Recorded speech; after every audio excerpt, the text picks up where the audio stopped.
Well, I'm back for Block Island. Probably our last trip of the year as autumn is here. And back to this project. Before I start cleaning up the edges of these and getting them ready to go on a base, I think I'm gonna make a couple more and see if I can resolve that issue before it even happens. And the reason I'm sort of stalling is I had to order more glass. I don't have enough. I only have small pieces, and I want the orange and the tangerine, and I want it large enough to make an 8-inch plate. So I've got the tray lined, or the shelf lined with thin fire. Now I'm going to cut out strips to line the cookie cutters. This time, instead of using glass tack, I'm going to use Elmer's glue because it holds much better.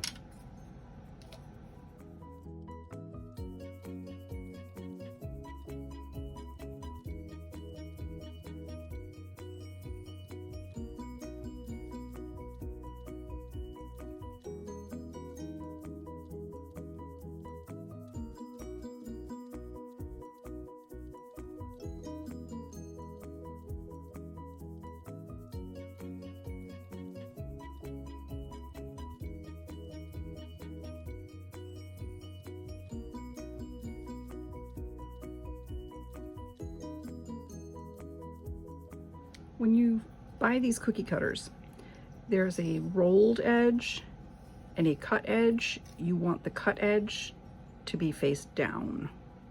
The rolled edge could get caught. So you line it with the thin fire, pop it on a kiln shelf. Last time, oops, this one, see, that has to be down this way. You have to make sure that the thin fire goes all the way to the edge. Put it on your kiln shelf. Last time I filled it with coarse frit. This time I'm going to start out with really fine frit around the edges, so hopefully I don't get the bumpiness. So I'm going to start out with fine, go up to medium, and then I think I'm going to put chunks of glass in because I have a lot of broken up scrap. So I'm going to go with chunks instead of the coarse frit, which I use for other things.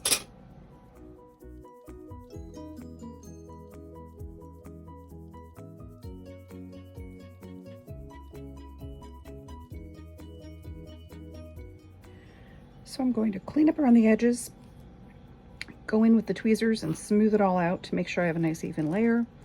And then I'm going to make a bunch more of these barrette blanks. I think I'll do a lot more of the holiday to fill the kiln. And then I'll fire this and bring you back when it's done.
Well, these are ready to go in the kiln, and you can see by the extra black, I bumped it when I was popping it into the kiln, so we'll see. Some more barrettes, a couple more cookie cutter forms. So here they are the next morning, and they are going to need to be cleaned up still. Isn't that funny? The bunny, the hearts, the tree, fine. The cat and the bat still need to be cleaned up. I suspect the problem is the density of the black glass, because these are the first two I did. These are the ones I did yesterday, and these are even worse. Although the spikes are really tiny and I'll be able to get them off pretty easily. But if you look at the others, this is green glass.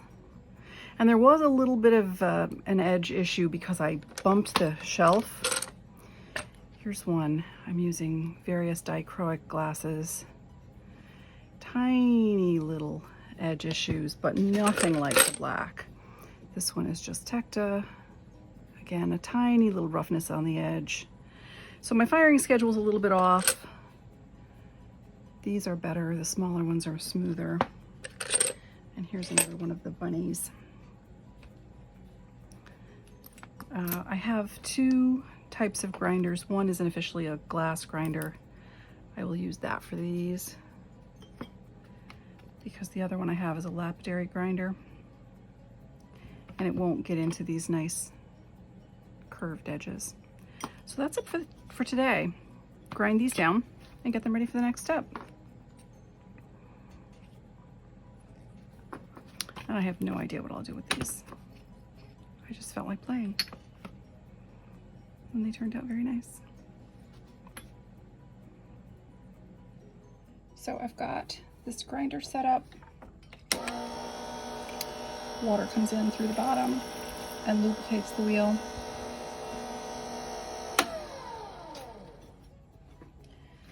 And I just need to run the cat along it. A few spots in here, in the tail, I'm gonna have to do by hand.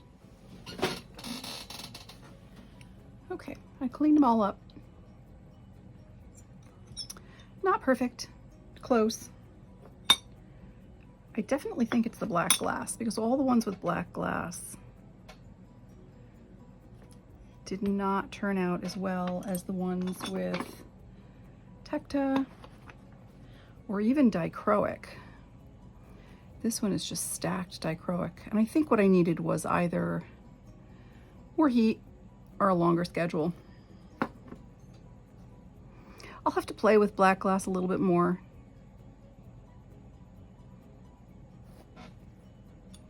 So next step, I need to fuse these onto a background. I want tangerine. I've ordered it. I don't know when I'm going to get it. So I think I will probably tack them to butterscotch instead, just so I can get this project done. And now when I put it up against the other glass, I can see that there are a couple places I want to clean up a little bit more. So that's next. Tack them to a background. And like I said, this is my favorite, the tangerine. I think that's the tangerine. And then this is orange, but it's a striker, so it's not actually orange, it's red. But the glass is not here. I don't know when it'll get here. I'd like to get the project done and the video posted. I think I'm gonna work with the bat because I can get away with a much smaller dish with this gentle curve, and that will work. I don't want to use up a lot of my butterscotch, and I really want it on tangerine. So I'm going to use the butterscotch on a smaller plate so I could finish the video, and then I will wait until I have the color I want and wait until that order arrives, and then I will finish up with the cats and the other bat. Wow, I'm also out of butterscotch. So I think I'm going to use the burnt orange.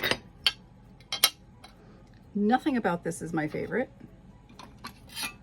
but no, I don't have enough. But I would like to get the project done. Actually, this might work. If I trim that really carefully, I might be able to get it. Not really. We'll see.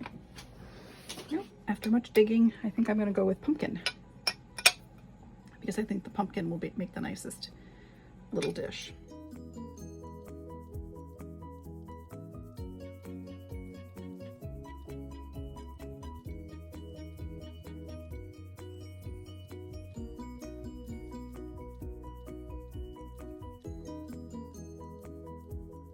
I made a few more things so the kiln will be filled up, and then these are going to go in for a tack fuse, so we'll check on them tomorrow. All right. It's the next morning and I'm dealing with kiln gremlins. The stringer jumped off.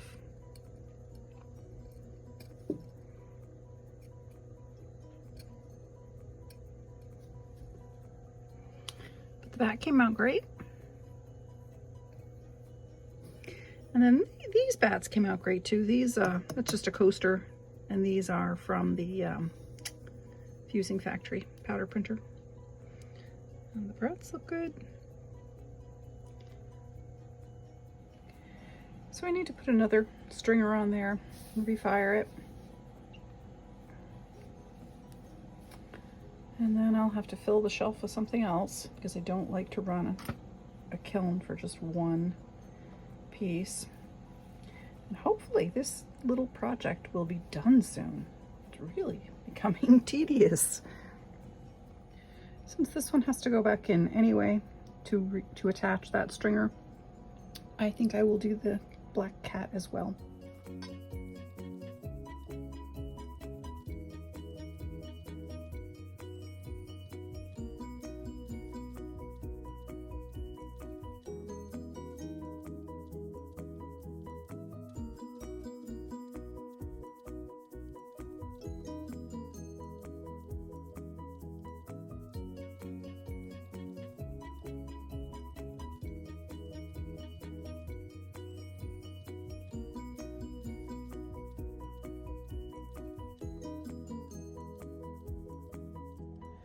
Okay, so I'm gonna let these dry, put them in for tack fuse, then I will slump them.